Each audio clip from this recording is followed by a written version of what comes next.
છે કે નથી?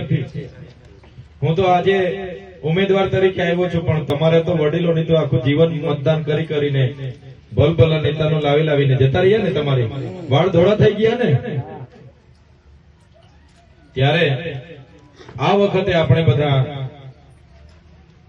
જે ઇન્ડિયા ગઠબંધન થયું છે અને મને જયારે ઉમેદવાર નક્કી કર્યો છે, ત્યારે હું જાતે લોકસભાનો સંસદ સભ્યનો ઉમેદવાર તરીકે તમારી વચ્ચે હું આવ્યો છું.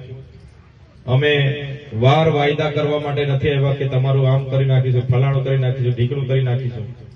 પણ એટલું તો જરૂર કહીશું કે જે રીતે ધારાસભ્ય બન્યા પછી લોકોના કામ કરીએ છીએ, એ જ રીતના આવનાર દિવસોમાં જો તમારા આશીર્વાદ અને તમારા સહકારથી સંસદ સભ્ય બનીશું, ત્યારે પણ તમારા લોકોના કામ કરવા માટે અમે બંધાયેલા છીએ. આજે તમે બધા મને ઓળખતા હશો, ઓળખો છો ને બધા?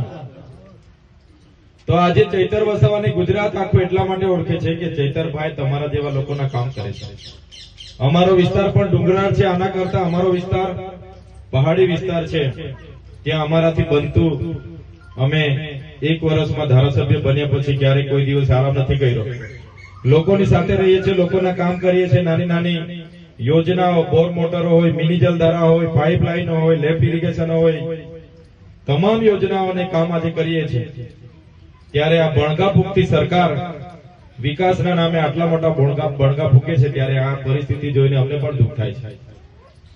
ત્યારે આના જિમ્મેદાર આપણે પણ છે, એના જિમ્મેદાર ગામના આગેવાનો પણ છે, ગામના મતદાતાઓ પણ છે. કે જે લોકો ને તમે જે લોકોને વાયદાઓ કરી ગયા, મતો આપ્યા, પછી પણ અહીંયા આવીને જોતા નથી, ઉભા નથી રહેતા, તો આ જવાબદારી ગામની પણ છે અને ચૂંટાયેલા નેતાઓની પણ છે. સૌથી વધારે ગેરજિમ્મેદારી હોય તો આપણે મત આપનારા લોકો છે.